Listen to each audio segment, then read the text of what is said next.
tentang tafsir tematik, gitu ya.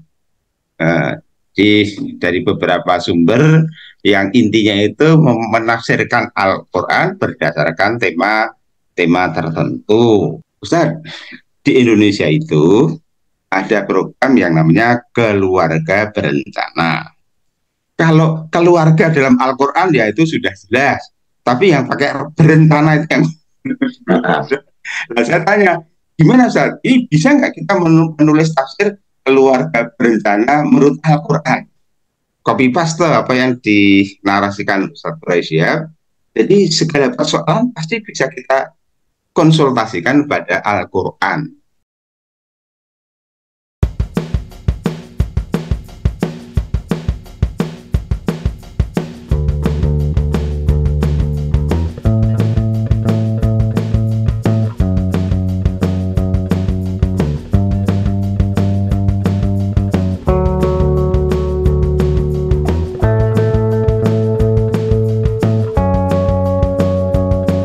Ahlan wa sahlan.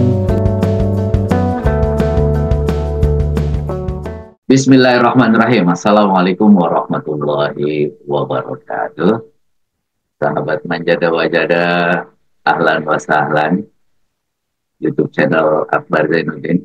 Dalam rangka 100 tahun Gontor, saya akan mewawancarai 100 profesor alumni Gontor. Mohon doanya, mudah-mudahan saya bisa bukukan. Saya terbang ke Jogja via Zoom. Ustadz Profesor Dr. Muhammad Khairuddin. Assalamualaikum Ustadz. Waalaikumsalam warahmatullahi wabarakatuh. It is honor for me. Iya, Ustaz. Tapi saya akan mulai dari bidang keilmuan antum ini. Antum profesor di bidang apa Ustaz? Alhamdulillah di bidang tafsir Al-Quran, Ustaz. Tafsir Al-Quran ya. Saya baru baca ini tentang tafsir tematik. Saya baca juga ini buku antum. Dulu sebutannya itu ada dua, yaitu yang diterbitkan oleh Gramedia itu jadi Kamus Pintar Al-Quran. Kamus Pintar Al-Quran. Ya, sebelumnya itu Glosari Al-Quran. Glosari Al-Quran. Iya. Ini itu sebenarnya turunan dari tafsir tematik, Ustaz. Pikirannya sebenarnya itu kalau boleh dikatakan ya, tapi ini ya dikatakan nggak apa-apa ya, karena itu sudah jadi. Itu adalah terjemah Al-Quran tematik alfabetik. Gitu. Alfabetik, Ustaz ya? Iya, alfabetik. Jadi arahnya ya karena alfabetik, otomatis itu tematik. Tapi bahasa Indonesia alfabetnya. Ya, itu edisinya menggunakan Al-Quran dan terjemahnya Kemenak yang diterbitkan oleh Saudi Arabia itu ya.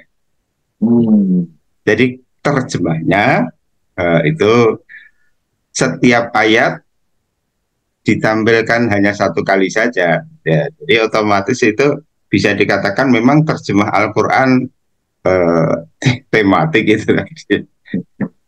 Jadi kalau Al-Quran tematik, tafsir tematik itu ya seperti apa nih? Yang berkembang ketepatan kita apa ya? Pertama mendapat ya sanad ilmu tafsir tematik itu dari Ustadz Quraisy Shihab ya. Oh, dari Ustadz Quraisy. Tafsir Maudhu'i dari Ustadz Quraisy. Kuliah S2 dan ditambah S3 itu tafsir tematik yang istilah dari Ustadz Abdul Hayy Al-Farmawi itu tafsir Maudhu'i gitu ya. Tafsir tematik ini ya ketepatan apa ya, pas kuliah sama Pak Quraisy saya dari sekian tema itu ya itulah qadarullah saya mendapat judul tentang tafsir tematik gitu ya. Dari beberapa sumber yang intinya itu menafsirkan Al-Quran berdasarkan tema tertentu gitu ya. Jadi kalau Ustadz Quraisy itu menggambarkan ini utamanya ya ada tafsir yang paling populer tentu saja tafsir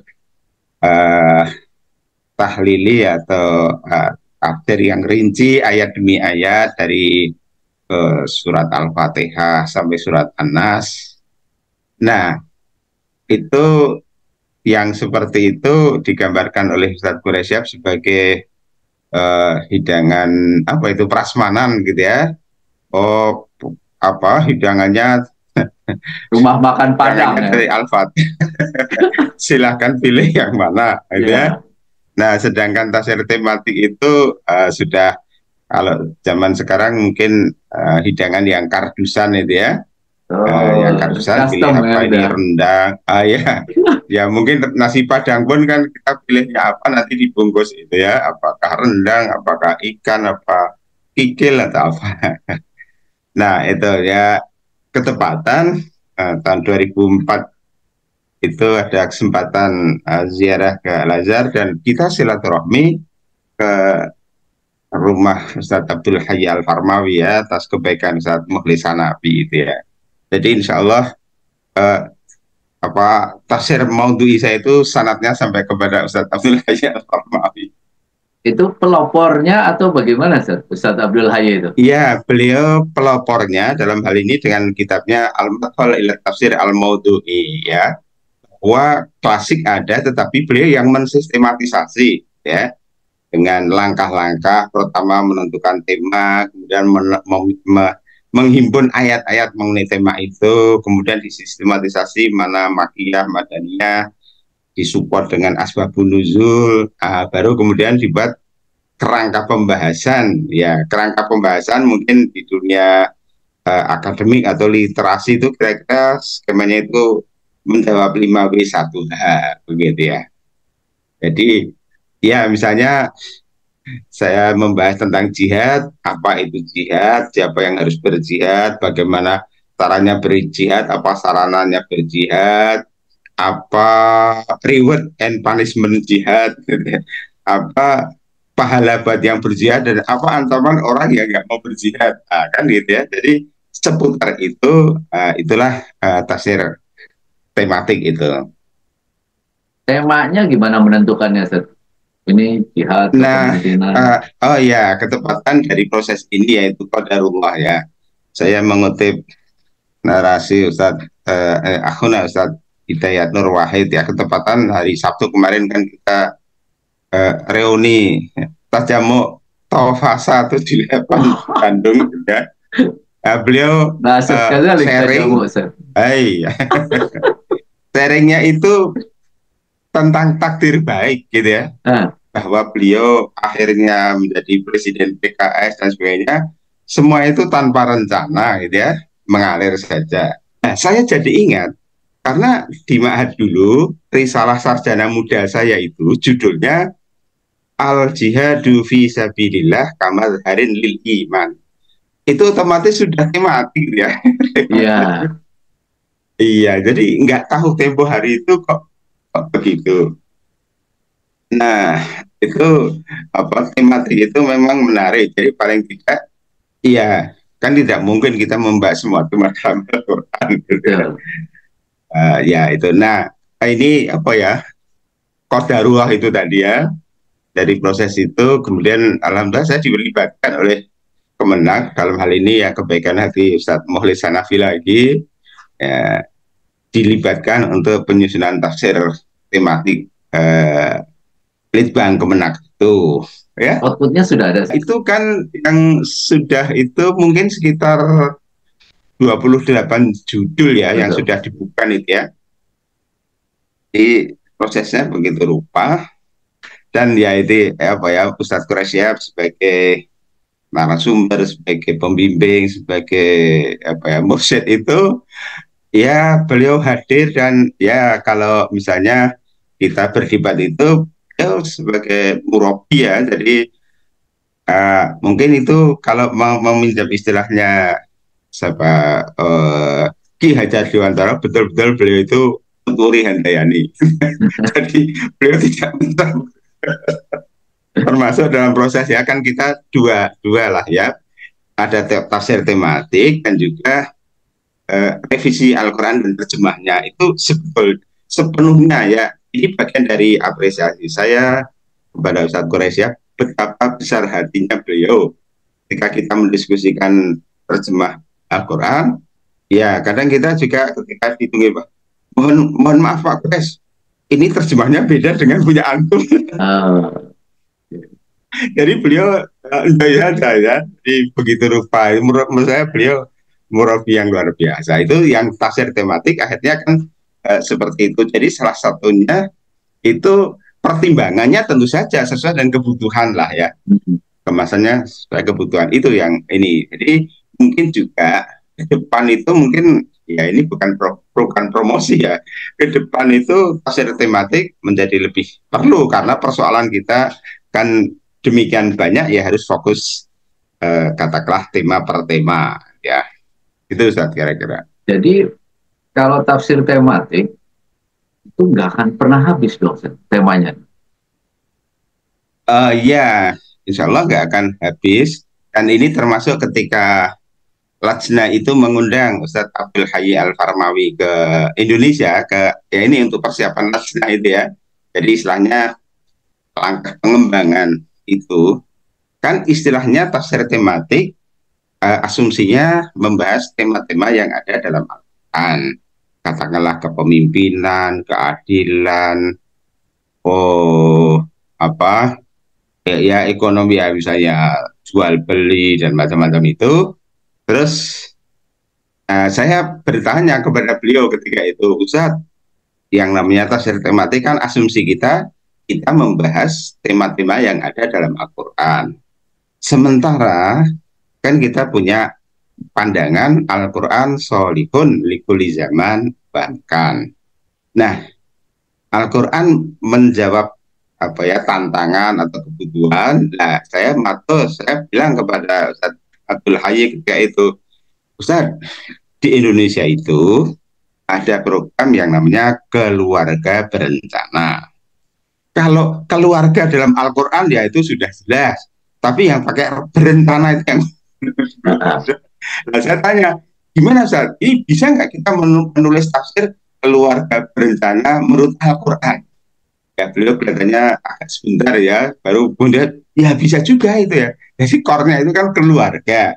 Soal apa manajemen keluarganya itu gitu. Jadi kita juga misalnya ya kalau konteks sekarang ya ini kan itu kan sudah katakanlah 10 tahun yang lalu ya itu aktivitas.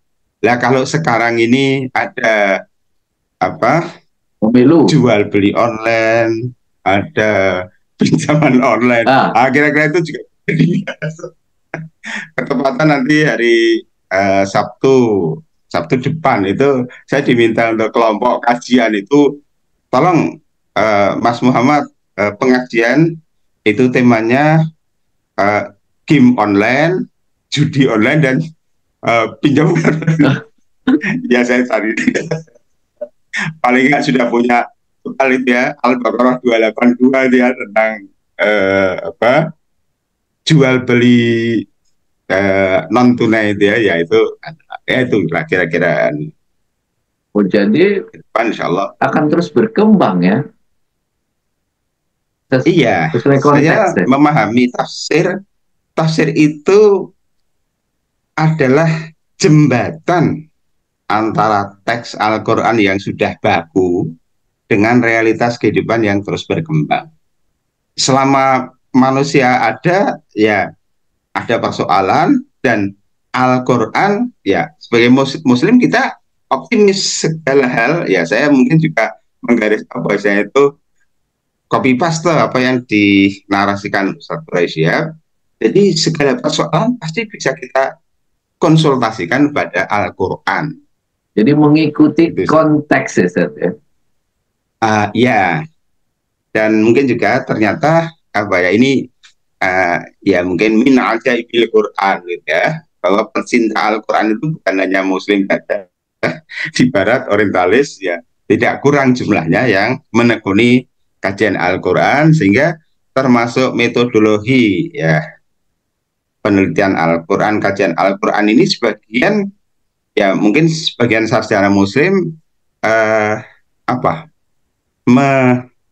menyerap ya mengambil manfaat dari metodologi yang digagas oleh para orientalis ya, paling tidak misalnya ya ini mungkin untuk hermeneutika Al-Quran masih ada pro kontra, ada yang alergi dan sebagainya, tetapi paling tidak ada kriteria atau pendekatan ya, ada teks ya teks, lalu ada konteks, lalu kontekstualisasi gitu ya. Kontekstualisasi sebenarnya idenya sholihun likuli zaman, otomatis Al-Quran itu turun pada waktu tertentu, pada situasi tertentu, tetapi bukan hanya untuk situasi itu. Ya, misalnya kita ambil contoh surat Al-Lahab itu kan membicarakan tentang Abu Lahab, gitu kan? Ya. Nah, ya kalau apa ya provokasi saya di kelas mahasiswa S1, S2 atau S3 itu begini, apa relevansinya kita baca surat Al-Lahab kan ya sekarang kan ya Abu Lahab sudah wafat sekian lama. Begini, apa jejak-jejaknya Abu Lahab. Ini kan konteks ya. Teksnya itu surat Al-Lahab. Konteksnya bagaimana? Mengapa ada surat Al-Lahab? Kan lalu kita bilang itu kan terjemahnya kurang lebih binasalah kedua tangan Abu Lahab. Ya, taban itu kan sebenarnya apa ya istilahnya itu kutukan gitu ya. Kita kan mencari tahu mengapa sampai Abu Lahab itu dikutuk oleh Allah Subhanahu wa taala. Ya. Oh, ternyata Abu Lahab itu paling tidak aksinya itu dua. Satu, ketika Nabi sedang launching Islam di Bukit Sofa itu ya. Itu kan Abu Lahab interupsi. Taban laka ya Muhammad alihada jamak tanah. Itu kan di pelajaran satu Nurul Yakin gitu ya. Ada ya. Islam.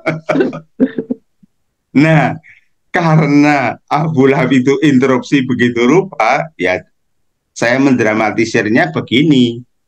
Allah Subhanahu wa taala nggak rela itu Abu Lahab interupsi begitu. Lalu langsung aja perintahkan pada Jibril, Jibril, itu Abu Lahab itu kurang ajar. Kamu sampaikan wahyu kepada Muhammad. Karena narasinya Abu Lahab itu taban lah kayak Muhammad, dibalas oleh Allah Subhanahu wa taala tabat yada. Gitu ya. Nah sekarang yang kedua itu selain itu kan kelakuannya ya itu tindak lanjut ya dari dia itu apa mencemooh Nabi Muhammad, kamu ngumpulin kita cuma untuk mendengarkan ocehan kamu kan itu ya. Nah, itu bukan langkah akhir ya, bukan pertama dan terakhir. Sesudah itu dia bekerja keras untuk menghambat dakwah Muhammad. Sampai-sampai ya proyek dia atau rencana dia untuk berdagang ya dalam konteks sekarang ini ya ke luar negeri gitu ya, dia batalkan dalam rangka untuk menghambat dakwah Muhammad. Nah, saya tanya, ada nggak orang yang rela mengeluarkan uang jutaan, miliaran, atau mungkin triliunan untuk menghambat perjuangan seseorang di era sekarang? Kalau ada, lah itulah Abu Lahab zaman now. Oh, itu kontekstualisasi. Nah, zaman sekarang, yes, yeah. Itu sudah ada yang kan cetak kebanyakan ya. Yang digitalnya aplikasi sudah ada belum? Jadi bayangan saya gini, Sat. Saya ini kalau saya misalnya ya, saya pengen kasih motivasi tentang misalnya percaya diri. Nah, saya membayangkan saya tinggal ketik tentang percaya diri misalnya, ayat-ayat Quran tentang percaya diri itu langsung keluar. Nah, itu memungkinkan kan? Oh ya. Nah, ini mungkin apa sarananya yang ya klasik, kalau dikatakan klasik itu ya indeks Al-Quran itu ya. Indeks Al-Mu'jam Al-Mufahras itu hanya saja kan ya mungkin diantaranya ya kita promosikan walaupun belakangan saya tidak tahu perkembangannya. Indeks Al-Qurannya Ustadz Profesor Azharuddin Syahil yang domisili di Malaysia itu kan nggak tahu itu berapa puluh kali cetak oleh Mizan itu ya. Ya itu maksudnya kata kunci ya itu tadi, misalnya kata kunci apa kan apa keluar misalnya ayatnya. Itu keluar ayatnya. Lah itu yang maksud saya mungkin juga apakah itu digitalisasi gitu kan menjadi lebih mudah ya, seperti untuk mencari ayat-ayat Al-Quran juga sebenarnya yang mungkin sudah dikembangkan Kemenak juga kan, untuk kita mencari kata kunci apa ya. Masalahnya mungkin tidak namanya kata kunci kan bisa itu penyusunannya persis seperti yang saya lakukan itu, kosakata yang ada dalam Al-Quran dan terjemahnya kan gitu ya. Ya kalau nggak ada uh, kata bahasa Indonesianya apa, mungkin nggak ketemu juga, tapi kita bisa nyari-nyari yang berdekatan apa kira-kira, atau apa rumpun katanya itu ya, kira-kira begitu Ustaz. Saya kira aneh itu bisa itu ya. Menarik sekali. Itu menginspirasi saya juga, barangkali nanti apa yang saya kerjakan apa ini Kamus Pintar Al-Quran harus saya kembangkan ke arah itu. Saya carikan ahli teknologi, kontennya dari antum. Nah itu bagus itu. Iya, nanti kita buatkan aplikasi yang kamus antum itu jadi lebih mudah untuk bisa dilihat oleh banyak orang dan lebih bermanfaat, soalnya sekarang kalau saya kemana-mana nggak bawa buku ini, saya bawanya handphone. Oh ya. Mohon maaf menyela keasikan Anda dalam menonton video ini. Pertama, terima kasih untuk selalu mendukung channel ini dengan cara like, share, dan subscribe. Yang kedua, dalam rangka 100 tahun Gontor, saya akan menuliskan wawancara pada video-video ini dengan tim saya, dan mohon doanya bisa menerbitkannya menjadi beberapa buku. Temanya 100, ada 100 profesor, 100 profesional, 100 pengusaha, 100 politisi dan ASN, 100 dai, dan 100 kiai alumni Gontor, dan ada satu edisi khusus tentang 100 alumni Gontor Putri. Tentu ini adalah sebuah kerja besar, karena itu saya mengajak dan membuka peluang Anda berpartisipasi, ikut membantu beramal jariah proses penulisan dan penerbitan buku ini melalui Saweria pada QR Code dan juga link pada deskripsi video ini. Jazakumullah khairan kasiran. Thank you very much. Terima kasih banyak. Syukran jazilan. Antum sendiri belajar tentang ilmu Al-Quran ini itu S1, S2, S3 atau bagaimana Ustaz? Kalau dikatakan S1, S2, S3 ya iya ya. Tetapi mungkin harus ditambahkan kan, sebelum di S1 kan kita di IPD dulu kan ini ya, ada mata kuliah tafsir gitu ya. Ya mungkin ini jasa guru kita ya, bagaimana guru kita itu mengajari kita dengan begitu ya, katakanlah wazaratul madah ya, dan juga menguasai materinya begitu rupa. Terus terang ketika kita kuliah sama Ustadz almarhum Ustadz Tajudin itu, ya saya apa ya, terkagum-kagum gitu ya, bagaimana beliau dengan fasihnya, dengan apa ya piawainya itu apa, menerangkan ayat-ayat begitu.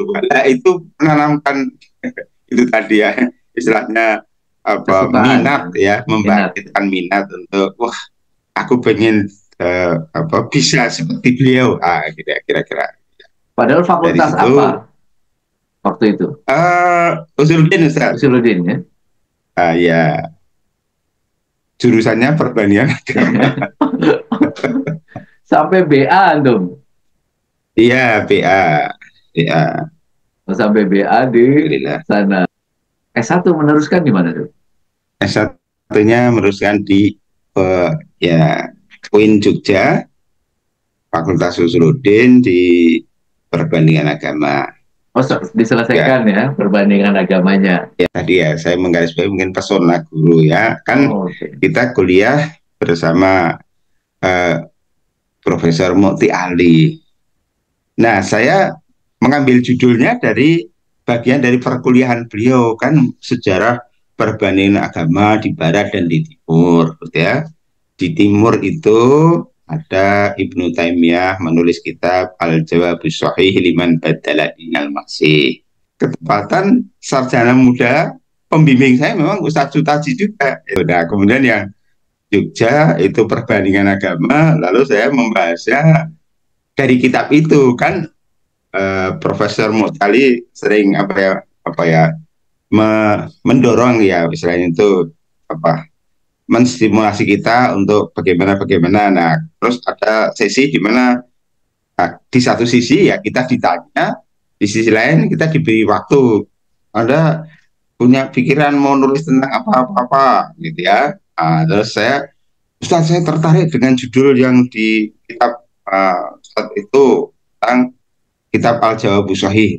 Ya kalau kitabnya itu sekian jilid, ya nggak mungkin semuanya. Jadi kamu harus memilih tema tertentu.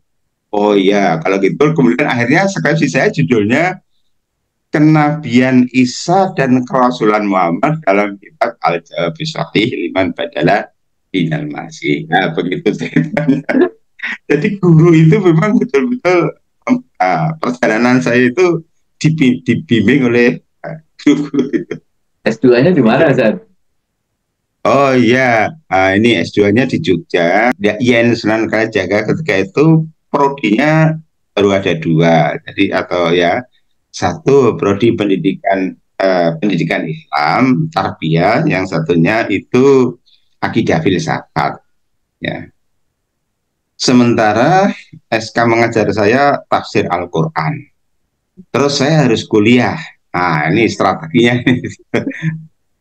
Akhirnya saya menulis tesis pemikiran tauhid Ibnu Taimiyah dalam tafsir surat Al-Ikhlas. Nah, ya. Sekali dayung 20 terlampaui. Akal-akalannya gitu. Saya dosen tafsir, kuliahnya akidah. Nah, udah dari tafsir tentang akidah. Ya simpel gitu. Kok bisa antum ini S1 perbandingan agama, dosennya jadi dosen tafsir, itu gimana ceritanya, Ustaz? Oh iya, itu juga qadarullah ya. Saya selesai 89.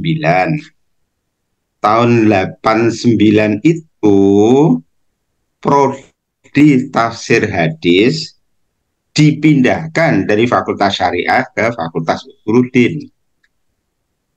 Ya tentu saja di masing-masing fakultas itu sudah ada dosen hadis, tafsir apa, gitu ya. Nah, saya dosen baru. Semula oleh dekan kami, dekan saya Profesor Jamal Nuri ketika itu, saya ditanya, ini Muhammad mau mengampu mata kuliah apa, ya? Ya saya terus terang ketika itu minat saya itu psikologi agama, Ustaz. Ya. Sudah ada seniornya psikologi agama, ya Profesor Alef Taria, lalu ada Profesor Sekar Ayu sekarang itu ya. Nah, terus ini prodi baru belum ada dosennya. Kamu tafsir aja ya. Nah, itu cerita. S3-nya, Ustaz? Ya, S3-nya. Semula saya mau melanjutkan kajian pemikiran Ibnu Taimiyah, ya. Kan S1-nya Ibnu Taimiyah, S2-nya Ibnu Taimiyah, S3-nya itu proposalnya sistem penafsiran Ibnu Taimiyah terhadap Al-Quran. Ketika saya sedang menunggu keputusan proposal saya itu mau diterima atau tidak, kan kita nggak tahu nasibnya. Ya. Ada mahasiswa bimbingan saya S1 itu, ya, saya kami konsultasi, Pak, saya ingin menulis skripsi tentang jihad dalam Al-Quran. Saya bilang kemarin saya baru nguji skripsi judulnya jihad dalam Al-Quran. Kalau begitu alternatifnya Anda bandingkan misalnya jihad menurut tafsir Al-Manar dan tafsir Fidilalil Quran. Oh baik Ustaz. Besoknya dia ya mungkin siang itu dia ke prodi, besok pagi-pagi dia udah ke meja saya. Pak, judulnya nggak boleh itu. Wah, kok nggak boleh? Dah gini ya, saya terus terang aja. Saya sedang menunggu proposal disidangkan. Kalau proposal saya ditolak, itu mau saya terus disertasi. Ternyata ditolak. Nah sudah, apa yang saya katakan itu akhirnya saya tulis perbandingan penafsiran Rasyidillah dan Said Qutb tentang jihad dalam Al-Quran. Ya jadilah disertasi. Jadi apa ya renungan saya yang oleh Kaprodi S1 itu nggak boleh untuk skripsi jadi disertasi saya. Jadi ya yang penting selesai. Nah itu secara tidak langsung tiba-tiba sama ya. Risalah sarjana muda saya kan al-jihadu fisabilillah. Oh jadi S3-nya tentang al-jihad fisabilillah. Ya, perbandingan tafsir Al-Manar dan tafsir Bidilal Quran tentang jihad. Inspirasinya dari mahasiswa S1 itu. Gak ditolak. Lucu sekali ini. Juga gitu. Jadi guru besarnya bidang apa sih? Tafsir Al-Quran, tempo hari pidato pengukuhan saya itu kurang lebih jihad dalam konteks kekinian gitu ya. Ya. Jadi termasuk dalam hal ini jihad dalam konteks ini itu dakwah amar ma'ruf nahi munkar. Dakwah internalisasi nilai-nilai Al-Quran. Nah itu jihadnya itu. Jadi kalau Said Qutb itu sebagai perwakilan fundamentalis gitu ya, Rasyid Ridho saya posisikan sebagai modernis kalau tidak revivalis. Lalu analisis saya jihadnya Rasyid Ridho apa Said Qutb yang lebih relevan dengan konteks kekinian.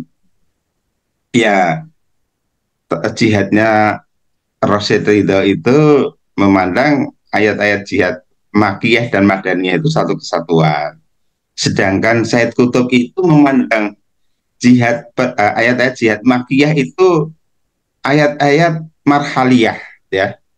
Temporer dalam artian itu masih proses ya. Lah ayat jihad finalnya itu seperti dalam surat Al-Anfal, surat At-Taubah itu ya. Innallaha ashtara minal mu'minina anfusahum wa amwalahum bi anna lahumul jannah yuqatiluna fi sabilillah. Ya ayat tadi ya, surat Al-Anfal, surat At-Taubah itu konotasinya itu vital ya. Lah makanya Said Qutb ya, sebagai apa ya tokoh fundamentalis yang namanya jihad itu katakanlah al-jihadul akbar itu al-qital iya perang. Jadi itu apa hukum apa istilahnya itu perintah jihad yang final itu ya perang. Nah, itu. Tapi kalau jihad sekarang versi yang lebih modern, kontekstual.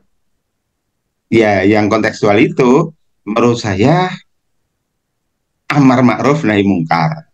Mengapa amar ma'ruf nahi mungkar? Rujukannya wal takum minkum ummatun yad'una ilal khair wa ya'muruna bil ma'ruf wa yanhauna 'anil munkar.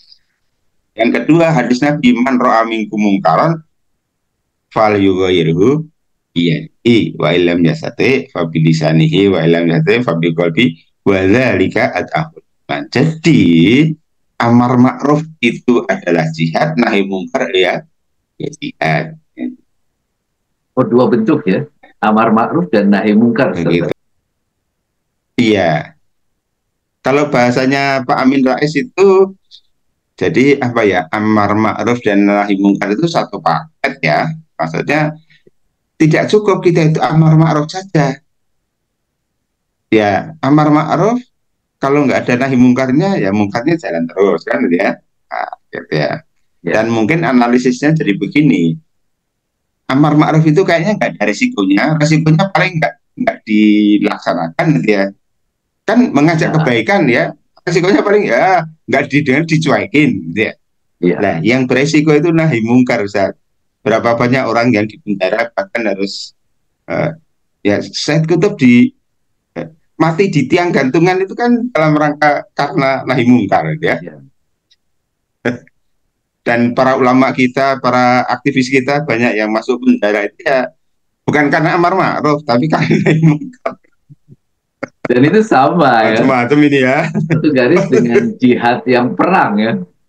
Risikonya dari sisi risiko ya. Jihad di masa damai itu amar ma'ruf plus nahi mungkar.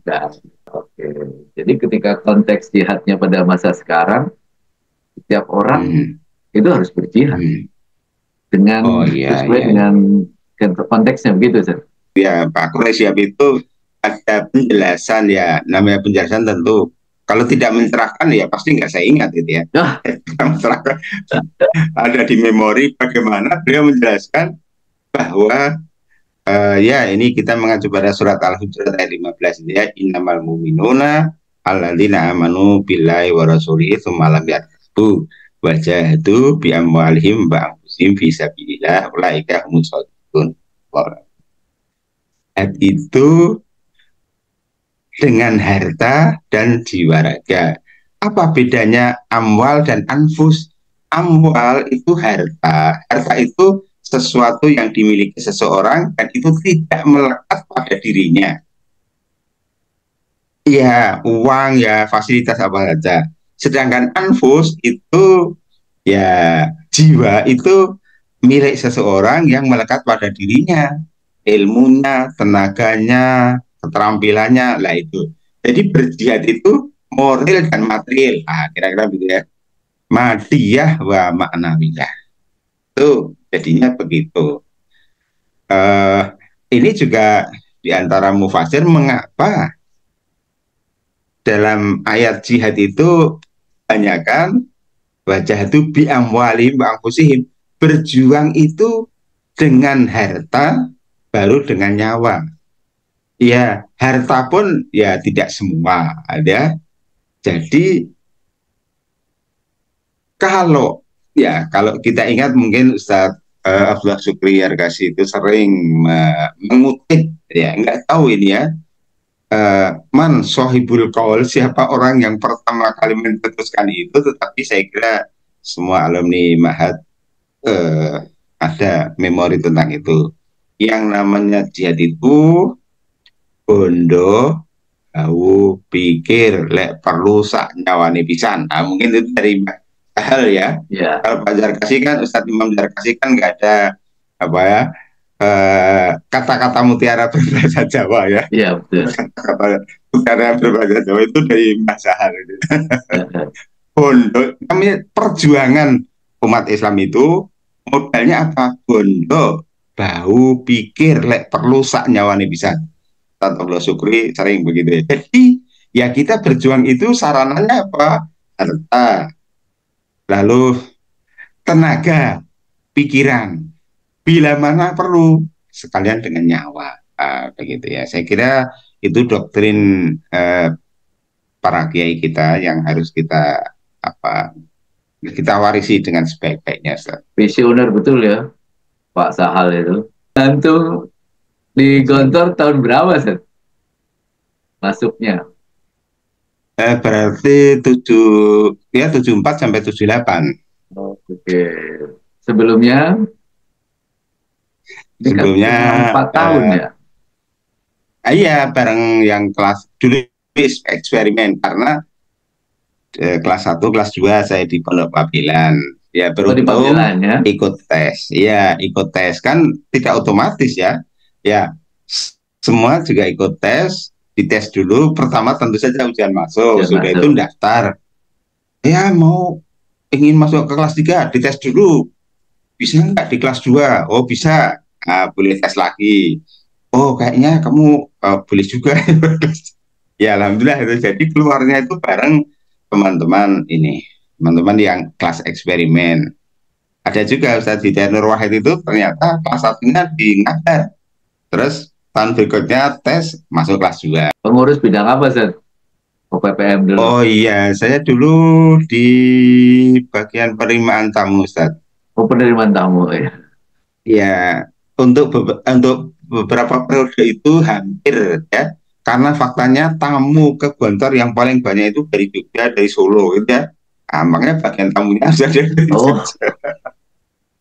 Ketempatan dulu kakak kami Mustafa yang sekarang di Darun Najah itu ya, bagian tamu gitu ya. Di Gontor apa, Seth? Pengalaman unik yang paling berkesan? Oh, di KMI itu yang saya tekuni 2 ya dulu sejak santri baru itu. Dari antara kegiatan yang saya ikuti itu dulu dulu itu namanya Persida ya, Persatuan Silat Darussalam ya, sekarang jadi Tapak Suci ya. Kedua itu saya mengikuti kursus kaligrafi. Ustadz Rahmat Arifin. Dan ini juga mungkin juga etos ya, etos. Bagaimana tahun pertama saya kelas 3. Artinya kan saya sudah belajar menulis kelas 1, kelas 2 ya, nulis Arab gitu ya. Iya. Ketika saya kelas 3 ikut seleksi mau menjadi anggota kursus kaligrafi, nggak lulus, Ustaz. Gimana itu ya? Oh, diseleksi itu? Nggak lulus. Iya, kan pakai seleksi itu ya dulu. Kan nggak semua diterima. Udah gitu, tahun berikutnya saya kelas 4. Kelas 4, ikut seleksi lagi, belum lulus, gimana itu ya? Baru kelas 5, bayangkan. Kelas 5 kursus kaligrafi, temennya itu ada kelas 1, kelas 2. Ya nggak peduli, aku pengen belajar kaligrafi, gitu ya. Ya, alhamdulillah, apa ya? Ya paling nggak ada kenang-kenangan saya, di mana nanti bisa saya itu ada peresmian gedung Saudi yang berapa ya, 1, 2, 3 barangkali. Itu ada lafal basmalah. Sampai sekarang masih terpasang saat itu di, nanti bisa saya. Jadi dari situ artinya apa ya? Ya ini juga bagaimana Ustadz itu mempengaruhi ya. Jadi bagaimana Ustadz itu mendidik atau membina atau membesarkan hati ya. Jadi ya sebetulnya tulisan saya itu ya nggak bagus sih ya. Tetapi karena wah kamu bisa meningkat. Pastinya itu ya. Pastinya itu jadi membesarkan hati, membobong gitu ya. Ya ini bukan untuk pamer ya, tetapi dari belajar di kelas, terus di Mahat itu setengah abad itu ya mungkin masuk kategori inilah apa istilahnya bahasanya itu juara harapan ya. Dulu juara pertama itu Ustadz Jindarwan ya di Jakarta ya sekarang ya. Oh, Jinda. Terus juara apa? Kaligrafi. Ya. Nah saya ingat itu, nanti Anda bisa konfirmasi Ustadz Sirajuddin. Peringatan tahun baru Hijriah 1407. Nah itu kan udah berapa tahun itu ya? Itu peringatan tahun baru Hijriah 1407 di Masjid Istiqlal. Ya, kaligrafi nasional lah itu ya. Pak Sirajuddin itu kan ya, lajnahnya itu ya. Saya ikut, dan saya ketika itu baru pulang dari KKN itu ya. Pulang dari KKN, di kampus itu ada selebaran gitu ya, lomba kaligrafi nasional peringatan ini. Nah itu tadi, ini mungkin juga bagian dari apa semangatnya itu. Terus oke, saya mau ikut, dan kalau ikut masa dari Jogja cuma jadi peserta aja kan ya. Itu tadi ya, manjada-wajada. Nah ini manjada-wajadanya niatnya saya mau ikut dan harus juara gitu ya. Ya Allah memberikan jalan gitu ya. Terus baru termasuk dalam hal ini, itu saya ingat 1982 itu MTQ nasional di Aceh itu baru pertama kali kaligrafi diikutsertakan, tapi tidak sebagai kontingen ketika itu, jadi menulis dikirim gitu ya. Nah saya masuk ranking berarti harapan kedua ya, juara harapan kedua.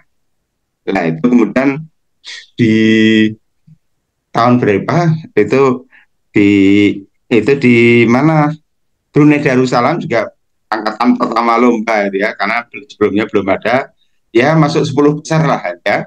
Jadi ya alhamdulillah. Nah yang faedahnya apa ketika saya jadi ustadz gitu ya, zaman itu yang namanya rapot angkanya gitu ya, apa itu kasfud darajat itu kan ditulis tangan ya. Tisun sabun itu ya. Nah itu sebagai ustadz saya mengkoordinir murid-murid yang kelas 3, kelas 4, bahkan ada kelas 5 yang tulisannya bagus-bagus, itu yang direkrut untuk nulis rapot. Yang muktaman juga itu ya. Termasuk diantaranya itu Ustadz Kiai Topan Manaf itu termasuk penulis. Selain tadi etos kerja, perjuangan, oh ya, nilai-nilai Gontor apa lagi Ustadz yang antum rasakan masih sekarang membentuk Tiwa Antum? Iya, dulu saya dapurnya itu di dapur Bu Cahal ya. Ketika itu Pak Sahal masih ya.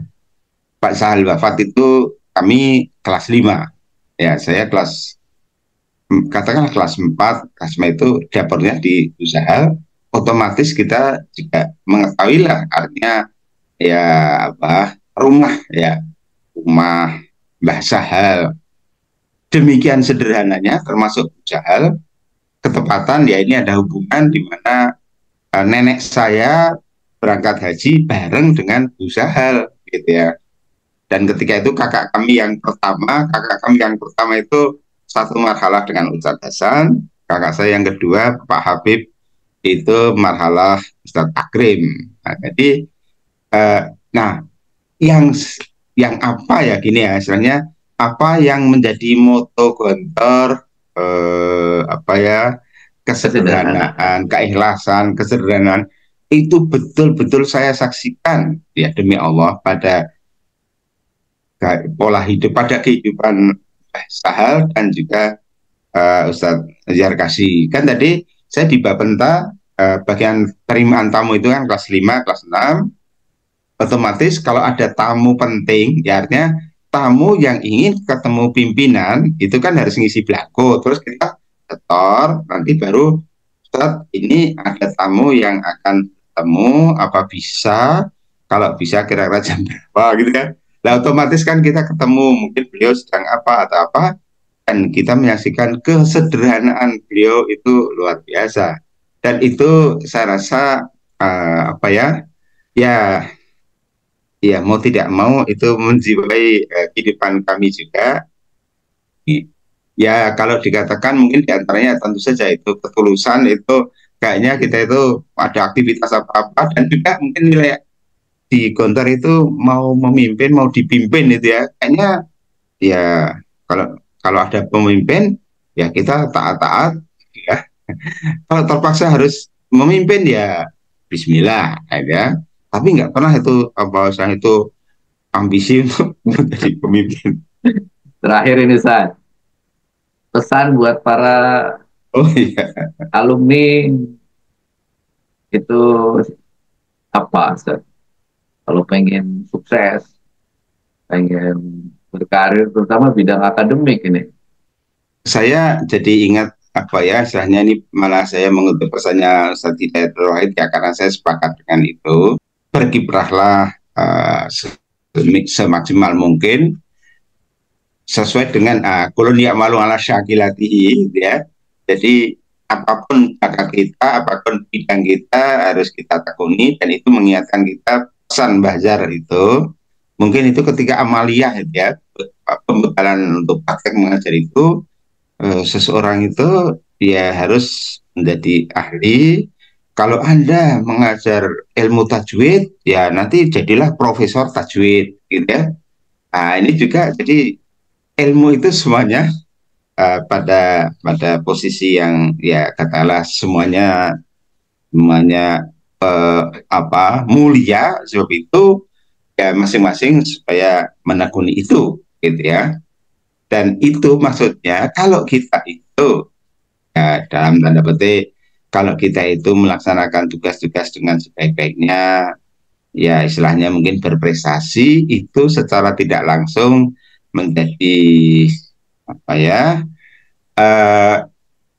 menjadi ya juru bicara pondok lah, bahwa pondok itu baik ya, itu membawa nama baik alma mater lah ya.